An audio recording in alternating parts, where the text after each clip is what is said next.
Good morning. Myself Rachna. Welcome to ST Online Classes.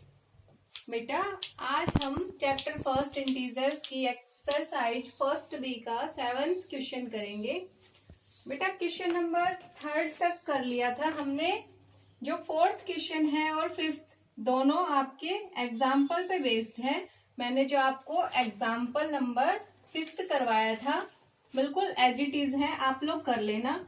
6th question है वो भी simplify करना है। हम पीछे यूजिंग डिस्ट्रीब्यूटिव लॉ से कर चुके हैं, इसको भी आप लोग करेंगे खुद। अब करेंगे क्वेश्चन नंबर 7 के 3 पार्ट्स। पार्ट नंबर फर्स्ट, इसमें क्या करना है, मुझे यहाँ पे गिवन है -6 मल्टीप्लाई डैश इक्वल टू 6। हमें बताना है कि हम किस नंबर से -6 को मल्टीप्लाई करें कि हमें 6 मिले। तो बेटा ऐसा क्या नंबर है जिससे मल्टीप्लाई करने पे 6 मिलेगा? नेगेटिव इंटीजर से करूं या पॉजिटिव से?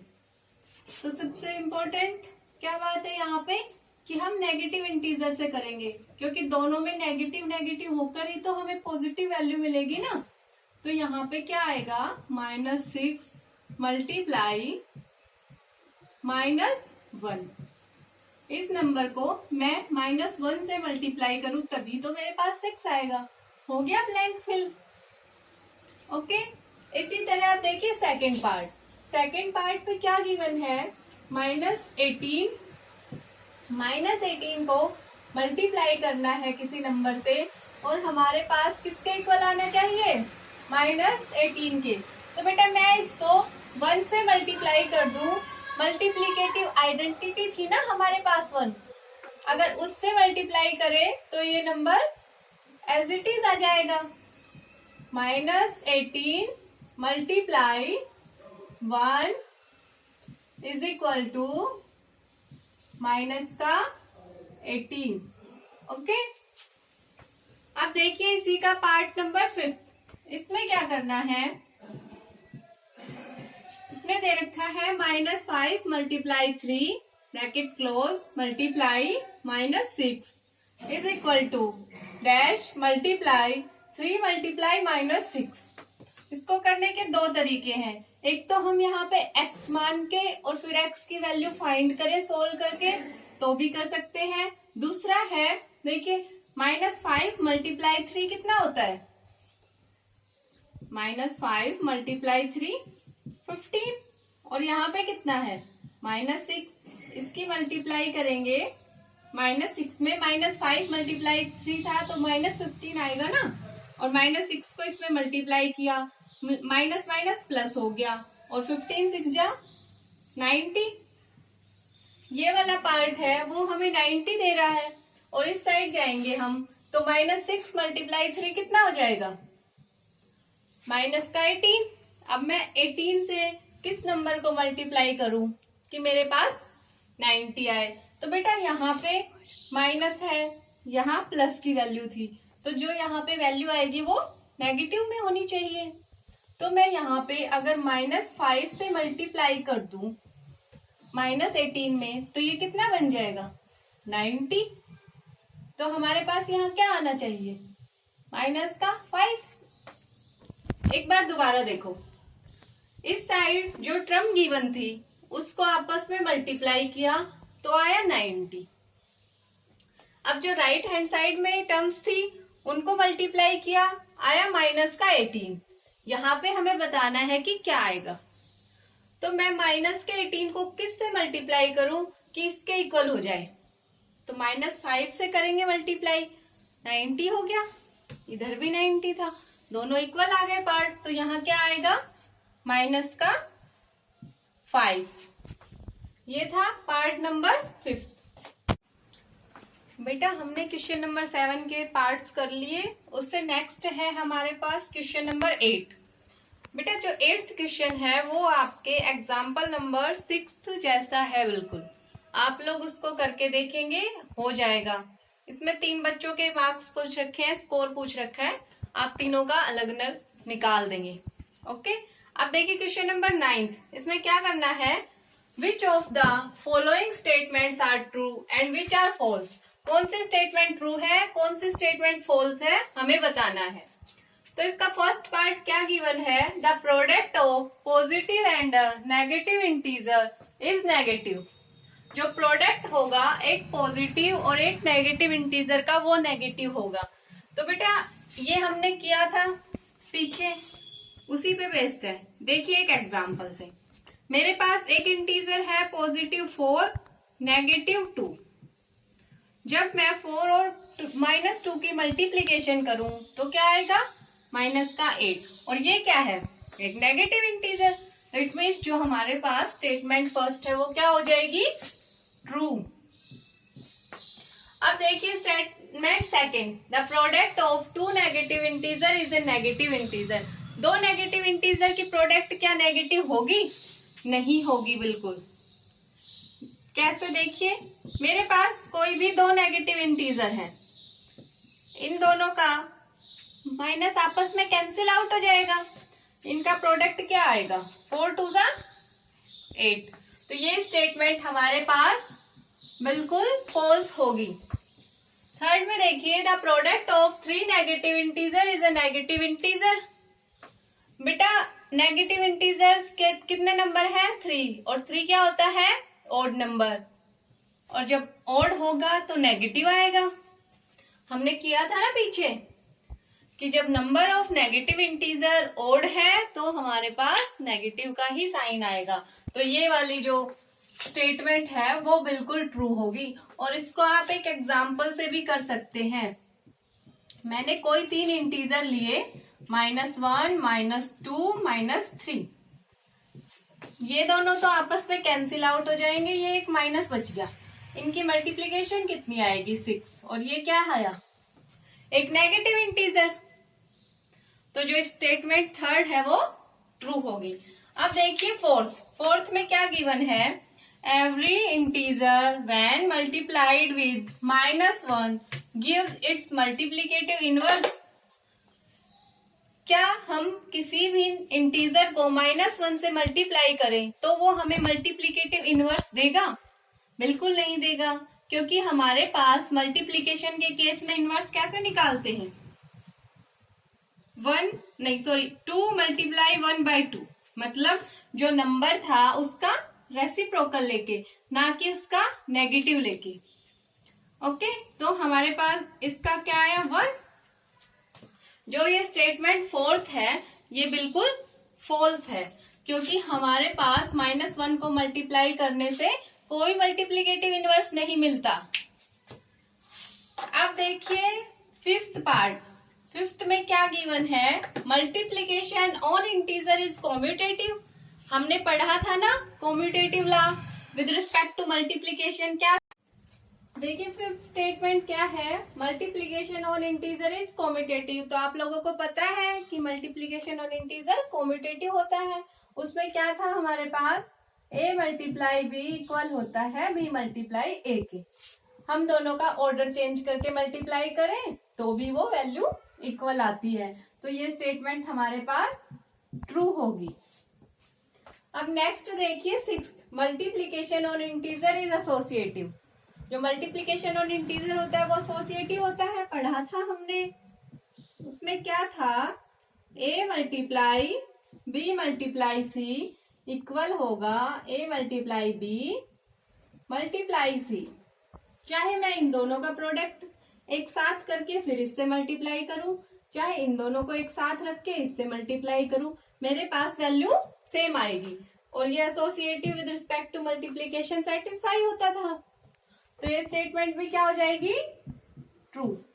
अब देखिए last seventh part, every non zero integer has a multiplicative inverse as an integer. कोई भी नॉन जीरो इंटीजर है उसके पास मल्टीप्लिकेटिव इनवर्स होगा, वो क्या इंटीजर होगा, नहीं बेटा। हम उसका रेसिप्रोकल लेते थे, कोई भी नंबर लेके चलते थे। हमने लिया कोई इंटीजर है, हम इसका रेसिप्रोकल लेंगे 1/a, तभी तो हमें इसका मल्टीप्लिकेटिव आइडेंटिटी मिलता है ना। तो बेटा जो ये इसका इनवर्स है 1/a, ये तो एक रैशनल नंबर है, फ्रैक्शन में वैल्यू है, तो हम इसे तो इंटीजर नहीं कह सकते। तो जो ये स्टेटमेंट है ये हमारे पास फॉल्स होगी, और ये जो ए है ये नॉन जीरो वैल्यू है कोई भी। ओके, इसी के साथ हमारी एक्सरसाइज फर्स्ट भी कंप्लीट हो गई। अब हम आगे पढ़ते हैं डिवीजन ऑफ इंटीजर्स। बेटा अब हम पढ़ेंगे डिवीजन ऑफ इंटीजर्स। हमें पता है डिवीजन जो है वो इनवर्स प्रोसेस होता है मल्टीप्लिकेशन का, ठीक है। और डिवीजन में क्या होगा, हमारे पास अगर दोनों पॉजिटिव वैल्यूज हैं तो वो हमें डिवाइड करने पर पॉजिटिव ही देगा, और अगर दोनों नेगेटिव इंटीजर हैं तो वो हमें डिवाइड करने पर पॉजिटिव वैल्यू देगा, और अगर एक पॉजिटिव और एक नेगेटिव इंटीजर है तो वो हमें नेगेटिव वैल्यू देगा। इसको देखिए ऐसे ड्रा कर लेते हैं एक डायग्राम में। डिवीजन, दोनों पॉजिटिव देन पॉजिटिव, दोनों नेगेटिव देन पॉजिटिव, एक पॉजिटिव एक नेगेटिव देन नेगेटिव। बेटा ये जो हमने 3 लिखे हैं पॉइंट्स, इनके एग्जाम्पल देखिए। मैं एक लेकर चलती हूं integer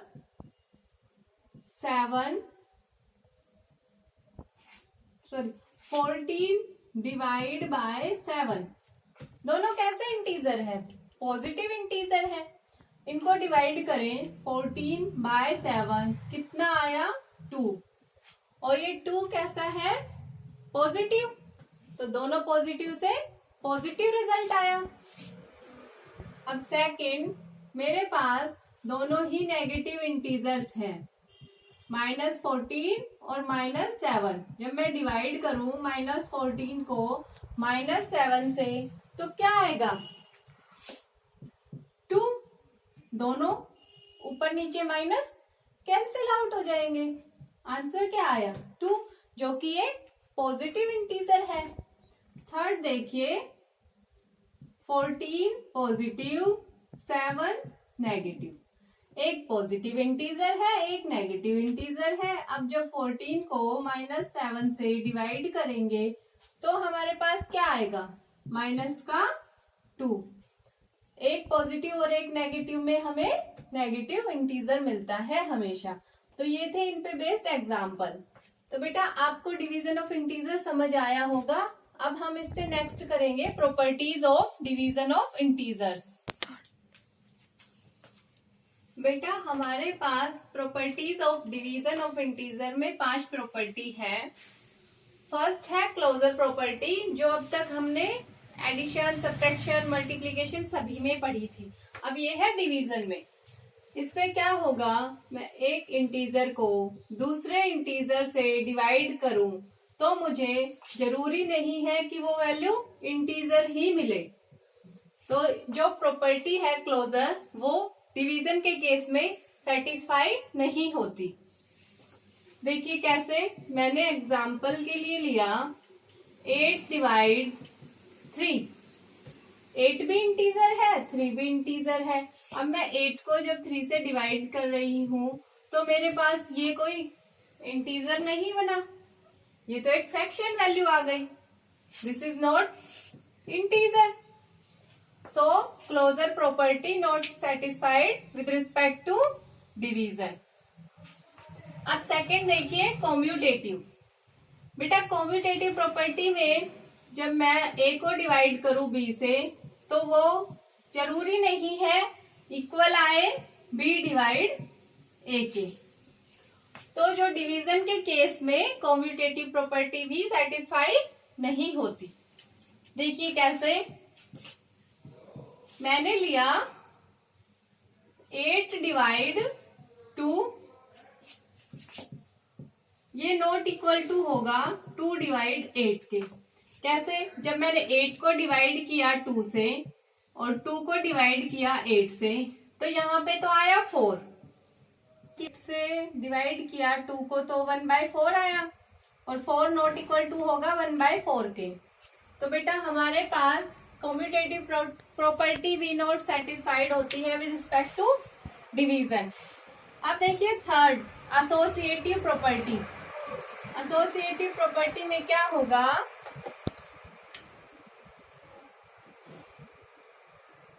a divide B divide C not equal to होगा हमारे पास ए डिवाइड बी और डिवाइड सी। जब मैं b को डिवाइड कर दूं c से और फिर जो वैल्यू आए उसको a से डिवाइड उससे डिवाइड करूं a को, तो वो जरूरी नहीं है इक्वल आए मेरे पास, वो इक्वल नहीं आएगी जब मैं a डिवाइड b करूं और जो वैल्यू आए उसको c से डिवाइड कर दूं। ओके, तो हमारे पास एसोसिएटिव प्रॉपर्टी भी नॉट सेटिस्फाइड होती है। फॉर एग्जाम्पल मैंने लिया 8 divide 4 divide 2 not equal to होगा 8 डिवाइड 4 डिवाइड 2। जब 2 से डिवाइड करूं 4 को तो कितना आया 2, और 4 से 8 को डिवाइड किया 2, 2 डिवाइड 2, इधर कितना आएगा 4, इधर कितना आएगा 1। तो बेटा 4 और 1 तो इक्वल नहीं होते, इसलिए हमारे पास एसोसिएटिव प्रॉपर्टी भी नॉट सेटिस्फाइड होगी। अब नेक्स्ट है प्रॉपर्टी ऑफ 1। किसी भी इंटीजर को जब हम 1 से डिवाइड करेंगे तो वो इंटीजर खुद आएगा, और ये जो a है वो एक नॉन जीरो वैल्यू होनी चाहिए। a डिवाइड 1 करूं तो मेरे पास a ही आएगा, और a is a non zero integer, non zero integer. For example मैंने लिया 7 को डिवाइड किया 1 से तो कितना आएगा 7। अगर यहाँ पे कोई नेगेटिव इंटीजर ले लें, जैसे -18 को डिवाइड किया 1 से तो वो -18 आ जाएगा। ये थी प्रॉपर्टी ऑफ 1। अब इससे नेक्स्ट देखिए प्रॉपर्टी ऑफ 0। बेटा किसी भी नंबर को 0 से मैं डिवाइड करूं तो मेरे पास ये जो वैल्यू है ये नॉट डिफाइंड होगी, ये मीनिंगलेस होगी, हमेशा नॉट डिफाइंड। कोई भी इंटीजर हमारे पास जब 0 से डिवाइड किया जाएगा तो उसकी वैल्यू नॉट डिफाइंड होगी। फॉर एग्जाम्पल मैंने 8 को डिवाइड किया 0 से तो ये हमेशा नॉट डिफाइंड होगा।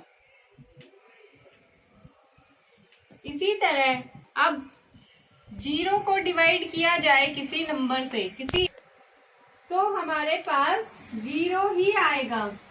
किसी भी इंटीजर से 0 को डिवाइड किया जाए तो 0 ही आएगा। देखिए एग्जाम्पल 0 डिवाइड बाय 6 तो कितना आएगा 0। 0 डिवाइड बाय -7 कितना आएगा 0। ये थी प्रॉपर्टी ऑफ 0। अब हम करेंगे एक्सरसाइज फर्स्ट सी। एक्सरसाइज फर्स्ट सी का क्वेश्चन नंबर फर्स्ट डिवाइड करना है हमें। मैं उसके 2 पार्ट्स करवा रही हूँ आप लोगों को, बाकी आप लोग कर लेंगे। फर्स्ट पार्ट में क्या गिवन है 65 बाय -13। तो इसमें एक पॉजिटिव इंटीजर है, एक नेगेटिव इंटीजर है, तो बेटा साइन कौन सा आएगा नेगेटिव का। हम डिवाइड करेंगे 65 को -13 से तो कितना आएगा, डिवाइड किया 13 से 65 तो कितना आया 5, और साइन कौन सा आएगा माइनस का, इसका आ गया -5। अब देखिए सिक्स्थ पार्ट में क्या है -72 बाय -18। बेटा दोनों नेगेटिव इंटीजर हैं तो यहाँ पे माइनस से माइनस कैंसिल आउट हो जाएगा। जब मैं डिवाइड करूं -72 को -18 से तो कितना आएगा हमारे पास। ये था पार्ट नंबर 6। अब देखिए बेटा question number second, fill in the blanks. इसका फर्स्ट पार्ट क्या गिवन है 72 divide dash is equal to 4। हमें बताना है कि 72 को किससे डिवाइड करें कि हमें 4 मिलेगा। तो यहाँ पे हम इसको सोल्व भी कर सकते हैं x पुट करके, और दूसरा हम 18 की टेबल देखते हैं। 18 4 का कितना होता है 72। तो बेटा मैं यहाँ पे 18 से डिवाइड करूं जब 72 को, तो मुझे कितना मिलेगा 4। तो आप लोग ऐसे टेबल की हेल्प से भी देख सकते हैं कि इस नंबर से डिवाइड किया जाए कि हमारे पास 4 आए। अब देखिए नेक्स्ट थर्ड पार्ट में ये कह रहा है कि -4 से डिवाइड किया किसी नंबर को तो मुझे 24 मिला। तो कौन सा नंबर होगा जिससे मैंने डिवाइड किया है, जिसको -4 से। तो हम ऐसे भी मान सकते हैं, इस नंबर को यहाँ पे x मान लिया, x मान के सोल्व करते हैं इसको। तो बेटा यहाँ पे x को डिवाइड किया -4 से, और यहाँ है 24। इसको उधर लेके जाऊंगी तो ये मल्टीप्लाई में चला जाएगा, -4 कितना हो जाएगा 96। x की वैल्यू कितनी आ गई -96। तो मैं -96 को -4 से डिवाइड करूं तो मुझे कितना मिलेगा 24। यहाँ क्या आ गया -96 डिवाइड बाय -4, तो मिलेगा 24। ओके, ये था क्वेश्चन नंबर फर्स्ट और सेकंड। अब करते हैं question number third. Question number third में क्या गिवन है, write T for true and F for false for each of the following statement. हमें बताना है कि कौन सी स्टेटमेंट ट्रू है और कौन सी स्टेटमेंट फॉल्स है। तो देखिए फर्स्ट पार्ट 0 डिवाइड -4, हम 0 को डिवाइड करेंगे -4 से तो हमारे पास क्या 0 आएगा। मैंने आप लोगों को करवाया था ना बेटा अभी प्रॉपर्टी ऑफ 0 में कि किसी भी इंटीजर से 0 को डिवाइड करें तो हमारे पास 0 ही मिलेगा। तो ये स्टेटमेंट ट्रू है। सेकंड में देखिए -6 को डिवाइड किया 0 से, तो बेटा किसी भी इंटीजर को मैं 0 से डिवाइड करती थी तो मुझे क्या मिलता था नॉट डिफाइंड, वो वैल्यू डिफाइन नहीं होती। और यहाँ पे गिवन क्या है 0, मैंने -6 को डिवाइड किया है 0 से तो मुझे 0 मिला है। तो ये स्टेटमेंट तो फॉल्स है, हमें यहाँ पे क्या आना चाहिए था नॉट डिफाइंड। थर्ड देखिए -5 को डिवाइड किया -1 से, दोनों कैसे इंटीजर है नेगेटिव, तो दो नेगेटिव इंटीजर्स को डिवाइड किया जाता था तो क्या होता था पॉजिटिव इंटीजर।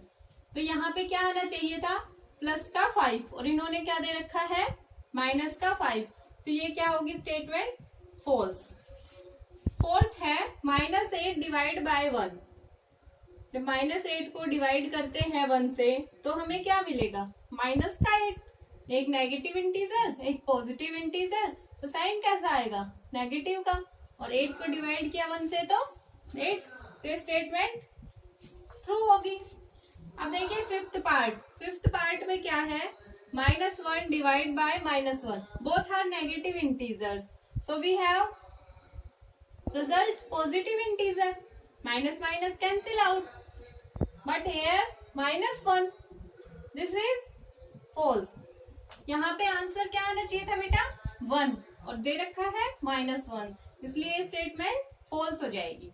सिक्स्थ पार्ट में क्या है -9 डिवाइड बाय -1, दोनों इंटीजर कैसे हैं नेगेटिव, तो पॉजिटिव वैल्यू मिलेगी, माइनस से माइनस कैंसिल आउट हो जाएगा, और 9 को डिवाइड किया 1 से तो 9, तो ये स्टेटमेंट कैसी हो जाएगी ट्रू।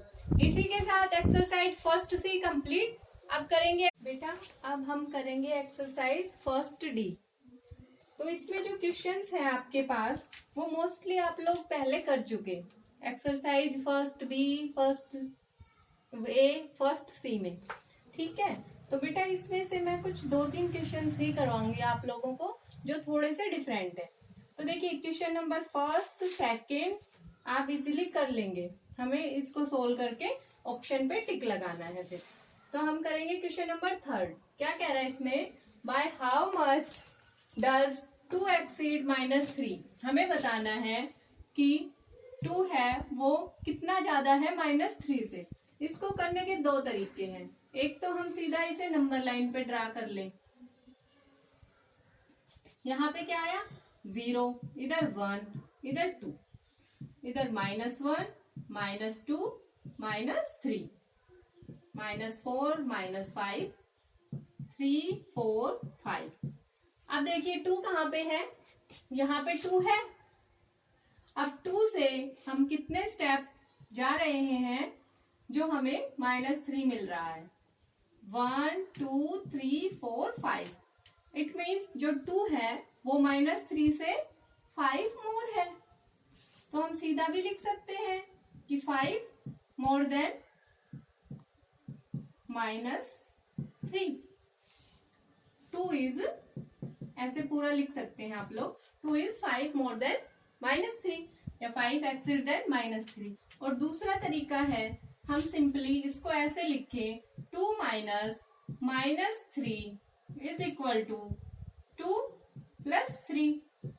5 यहां से भी पता चल रहा है कि जो 2 है वो 5 एक्सीड है -3 से, और यहां से भी कि हम 5 स्टेप्स जाते हैं आगे जब हमें 2 मिलता है -3 से। ओके, ये था क्वेश्चन नंबर 3।